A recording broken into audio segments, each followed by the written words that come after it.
करते हैं तलाक, विवाद और आत्महत्या। एक ऐसे मामले की बात करते हैं, एक ऐसे केस की बात करते हैं जो इन तीन शब्दों के इर्द गिर्द घूम रहा है। दिल्ली के मॉडल टाउन में अतुल सुभाष जैसी कहानी, अतुल सुभाष जैसा केस देखने को मिला जहां पर एक बेकरी मालिक पुनीत खुराना ने अपनी जान दे दी। वो इतना तंग आ गया कि उसने मौत को गले लगा लिया। वजह पत्नी की प्रताड़ना। परिवार वाले बार बार आरोप लगा रहे हैं कि पुनीत की पत्नी मनिका उसे प्रताड़ित कर रही थी। इतना ही नहीं बल्कि ये तक कह रही थी कि अगर तलाक हो जाएगा तो तलाक के बाद भी उसकी जो बेकरी है, उसका जो बिजनेस है, उसमें उसका हिस्सा रहेगा। रिपोर्ट देखिए।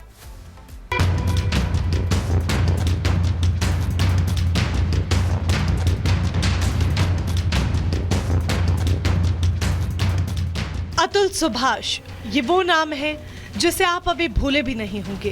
पत्नी की प्रताड़ना और लाचार सिस्टम के चलते एक इंजीनियर ने मौत को गले लगा लिया और अब दिल्ली के मॉडल टाउन से ऐसा ही झकझोर देने वाला मामला सामने आ गया है।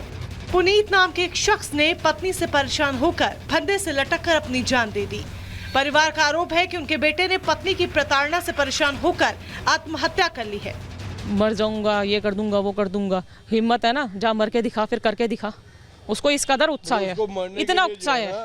तुम सबको जेल भी भिजवाऊंगी, तेरे माँ बाप को भी, तेरी बहन को भी, सबको जेल भिजवाऊंगी, घर खाली करवाऊंगी, तुम्हें सड़क पे लाऊंगी। ये धमकियां दे रही थी। तो बड़ा हिम्मतदार बेटा था मेरा।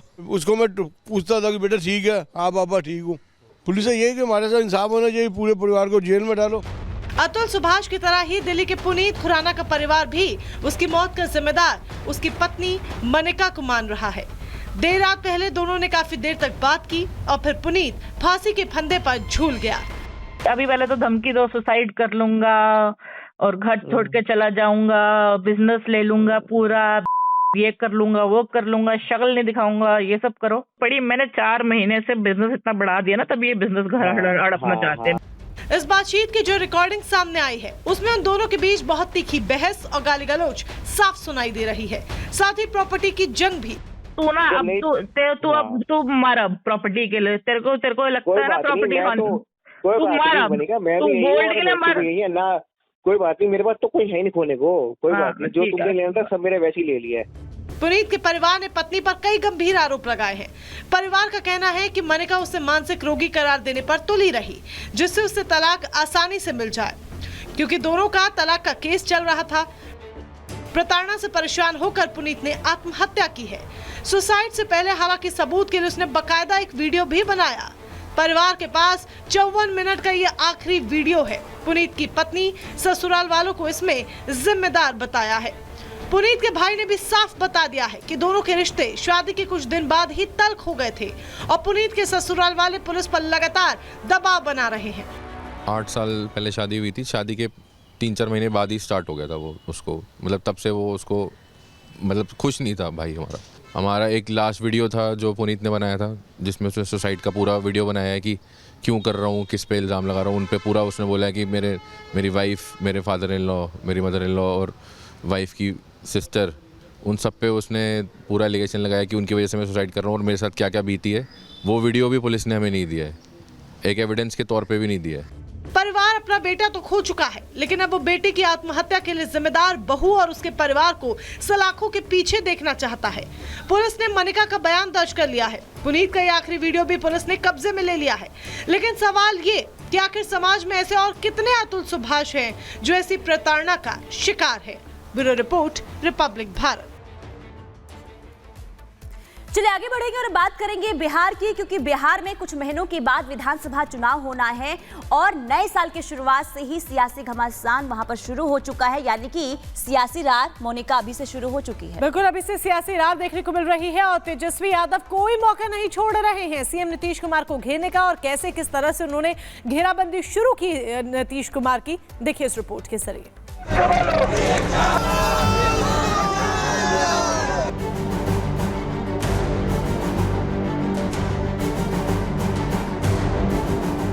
बिहार में सियासी रार 2025 में किसकी बनेगी सरकार?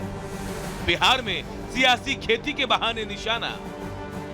उत्तर भारत का ज्यादातर हिस्सा इन दिनों कड़ाके की सर्दी की चपेट में है, लेकिन बिहार की राजधानी पटना का माहौल गर्म है।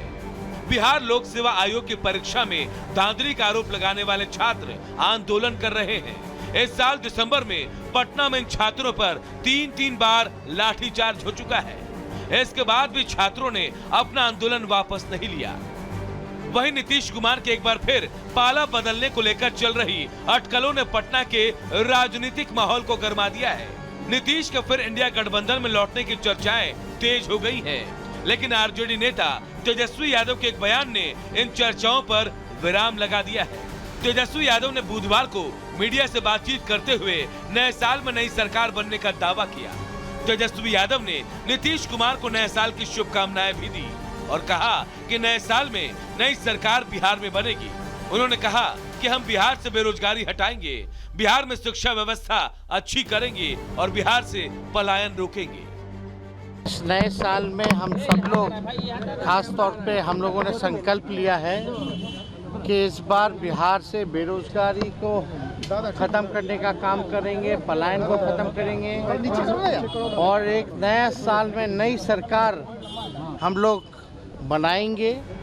तेजस्वी यादव ने नीतीश कुमार की बढ़ती उम्र को लेकर इशारों में निशाना साधा और नए अंदाज में अपनी जीत का दावा किया। कहा, खेत में लगातार 20 साल तक एक ही बीज डालने से फसल और जमीन दोनों खराब होती है। उन्होंने कहा कि नए ब्रांड का नया बीज डालने का समय आ गया है। 20 साल से बिहार ने उनको मौका दिया, अब वो ही टायर्ड, अब थक चुके हैं। 20 साल में अगर खेतों में एक ही ब्रांड का एक ही बीज अगर 20 साल तक बोगे तो ज़मीन भी बर्बाद होता है, फसल भी नहीं हो पाता। तो अब समय आ गया है नए ब्रांड का नया बीज लगाने का और इससे फसलें भी अच्छी आएंगी और आने वाली नस्लों का भविष्य भी बेहतर होगा। दरअसल इसी साल बिहार में विधानसभा के चुनाव होने हैं। ऐसे में अपनी अपनी सियासी पकड़ मजबूत बनाने को लेकर बयानबाजी तेज होने लगी है। फिलहाल नीतीश कुमार ने चुप्पी साध रखी है और वो बयानबाजी से बचते रहे हैं। उनका अगला कदम क्या होगा ये कोई नहीं जानता। क्या नीतीश फिर से पाला बदलेंगे या एनडीए का ही हिस्सा रहेंगे? क्या नीतीश से आर पार की लड़ाई लड़ने वाले तेजस्वी को नीतीश फिर से स्वीकार होंगे? ऐसे कई सवाल हैं जो जनता के मन में कौतूहल पैदा कर रहे हैं। Bureau report, Republic Bharat.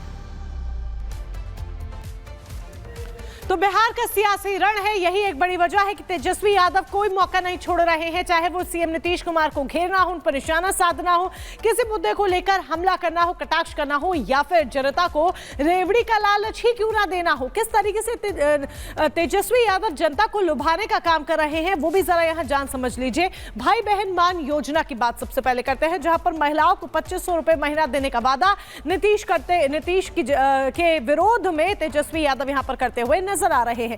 वृद्धा पेंशन योजना का जिक्र भी तेजस्वी यादव की तरफ से किया गया है, आरजेडी की तरफ से किया गया है। बुजुर्गों को 400 रुपए की बात की गई है देने की। फ्री बिजली का वादा भी यहां पर हो रहा है, प्रति माह 200 यूनिट फ्री बिजली दी जाएगी। लाखों नए रोजगार और निवेश के अवसर युवाओं को मिलेंगे। इतना ही नहीं, युवाओं को पलायन से मुक्ति मिलेगी क्योंकि बिहार में रोजगार उत्पन्न किया जाएगा, पैदा किया जाएगा, रोजगार के तमाम मौके युवाओं तक पहुंचाए जाएंगे। यही एक बड़ी वजह कि तेजस्वी यादव ये कहते नजर आ रहे हैं कि युवाओं को पलायन से मुक्ति मिलेगी। और अब रुक करेंगे पुनीता का।